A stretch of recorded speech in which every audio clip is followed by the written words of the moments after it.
Bismillahirrahmanirrahim. Assalamualaikum warahmatullahi wabarakatuh. Halo sahabat sanad semua, semoga tetap sehat dan semangat dalam beraktivitas ya. Menelusuri jejak intelektual para ulama di Nusantara memang istimewa, sebab kita akan menemukan jejaring intelektual yang saling terhubung dan menguatkan satu dengan lainnya. Jaringan ini mampu terjaga dengan baik melalui keterikatan dan kesamaan metodologi yang diwariskan dari satu generasi ke generasi berikutnya melalui bangunan literasi dan silaturahmi antar ulama pada era tersebut. Salah satu jaringan keilmuan ulama Nusantara yang menjadi cikal bakal terbentuknya jejaring ulama tersebut, khususnya di Tatar Sunda, adalah Kiai Haji Kholil Bangkalan Madura, yang memiliki keterikatan jaringan dengan para pembesar ulama Sunda pada akhir abad ke-19 Masehi. Nah, kali ini kita akan mengenal jaringan intelektual Kiai Haji Kholil Bangkalan di tanah Sunda melalui Sayyid Abdullah Sadaqah bin Zaini Dahlan. Bagaimana Syekhona Kholil Bangkalan yang wafat pada tahun 1925 Masehi bisa terhubung jaringan keilmuannya dengan Sayyid Abdullah Sadaqah Zaini Dahlan yang wafat pada tahun 1941 Masehi. Simak terus ya video ini. Di antara guru Syekhona Kholil Bangkalan di kota suci Makkah adalah Sayyid Ahmad bin Zaini Dahlan yang wafat pada tahun 1885 Masehi. Beliau adalah mufti madhab Syafi'i di Mekkah yang juga menjadi maha guru ulama Nusantara di Mekkah pada generasi akhir abad 19 Masehi.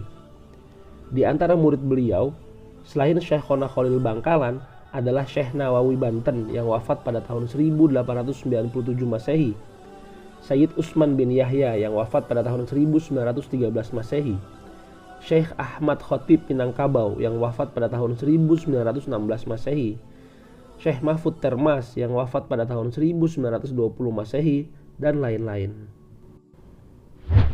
Sayyid Ahmad Zaini Dahlan memiliki anak asuh yang tidak lain adalah putra dari saudara kandungnya, yaitu Sayyid Sodaqoh Zaini Dahlan yang bernama Sayyid Abdullah bin Sodaqoh bin Zaini Dahlan, yang di kemudian hari menggantikan posisi dan kedudukannya sebagai imam dan pengajar madhab Syafi'i di Masjidil Haram di Mekkah.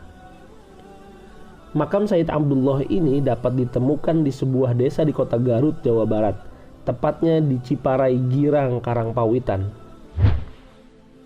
Di antara kitab karangan Sayyid Ahmad bin Zaini Dahlan yang populer dan hingga saat ini masih dipelajari dan tersebar di instansi pendidikan tradisional di Nusantara adalah Syarah Mukhtasar Jiddan ala al-Ajurumiyah dalam bidang kajian gramatika bahasa Arab.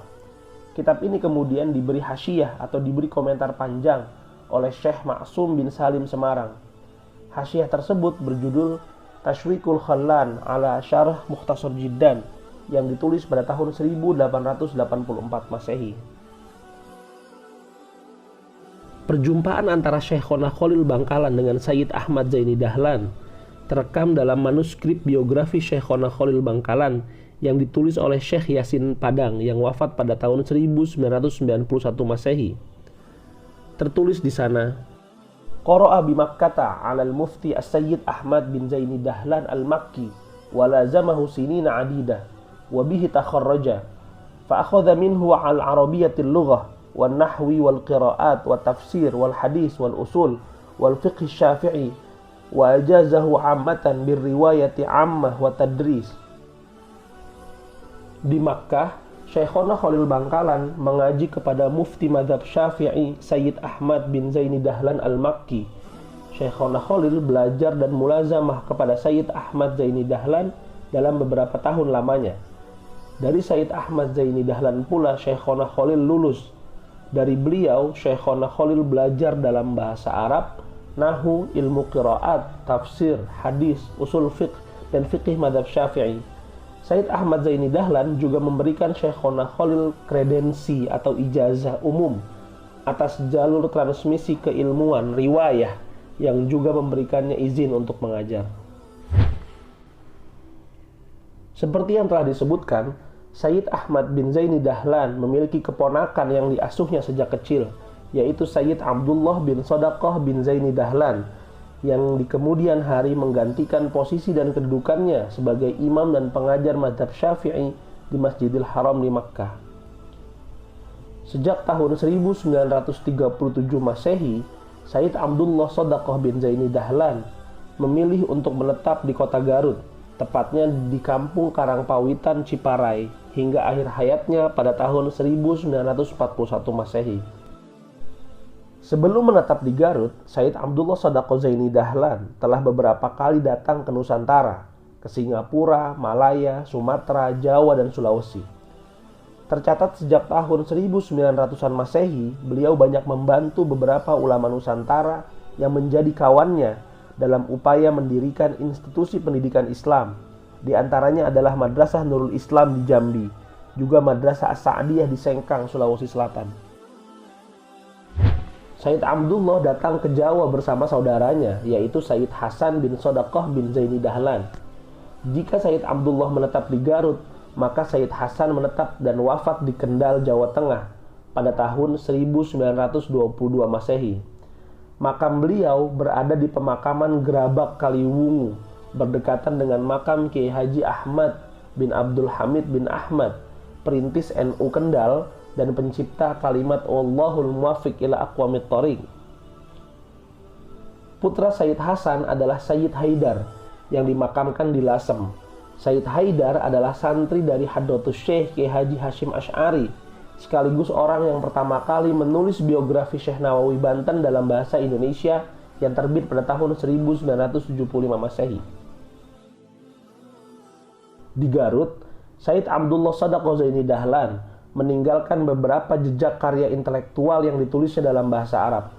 Di antaranya adalah risalah berjudul Risalah Al-Izzah wa Dzikra bi Al-Harb Al-Alamiyah Al-Kubra yang ditulisnya pada tahun 1940 Masehi. Kitab ini ditulis dalam bahasa Arab dan berisi memoar pengarangnya tentang Perang Dunia Kedua, Al-Harb Al-Alamiyah Al-Kubra, yang mengubah peta geopolitik dunia internasional, termasuk nasib wilayah jajahan negara-negara Eropa di Timur Tengah, juga kondisi sosial masyarakat Nusantara saat perang dahsyat itu berkecamuk. Di sekitaran makam Sayyid Abdullah, terdapat juga makam Sayyid Musa Al-Ghadri yang wafat pada tahun 1911 Masehi, yang berasal dari keluarga Kesultanan Pontianak yang menetap dan wafat di Garut. Di samping makam Sayyid Musa Al-Ghadri, terdapat juga makam Raden Ayu Siti Murtijah, yaitu masih kerabat Pangeran Diponegoro, juga makam Syarifah Khadijah binti Ali Al-Ghadri, istri Habib Alwi Al-Habsyi Solo dan ibu dari Habib Anis Solo. Semoga kalian semua mendapatkan informasi yang bermanfaat ya.